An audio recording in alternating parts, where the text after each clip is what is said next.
সবজি বাজারের খবরাখবর জানবো। ঝিনাইদহ থেকে আমাদের সঙ্গে যুক্ত হচ্ছেন সহকর্মী সাদ্দাম হোসেন।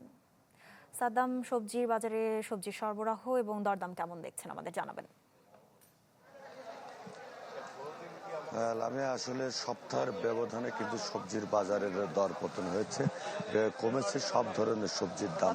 আমি এখন দাঁড়িয়ে রয়েছি ঝিনাইদের নতুন হাটখোলা যে পাইকারি সবজির বাজার, সেই পাইকারি সবজির বাজারে। এখানে এসে ক্রেতা বিক্রেতাদের সাথে কথা বলেছি, তারা যেমনটি জানিয়েছে যে সপ্তাহের ব্যবধানে কিন্তু সব সবজিতে কিন্তু 10 টাকা 15 টাকা করে কমেছে। তবে বর্তমানে কিন্তু সবজির বাজারে সব থেকে দাম বেশি কাঁচা মরিচে, সেটি কিন্তু 60 থেকে 70 টাকা কেজি ধরে বিক্রি হচ্ছে।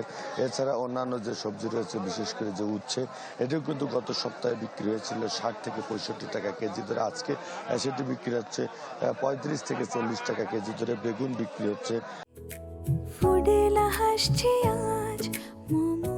ফুটেলা, একটি নাবিল পণ্য, 35 থেকে 40 টাকা কেজি ধরে প্রকার ভেদে। এবং অন্যান্য যে সবজি রয়েছে, বিশেষ করে পটল, সেটি কিন্তু বিক্রি হচ্ছে প্রকার ভেদে 10 থেকে 15 টাকা কেজি ধরে।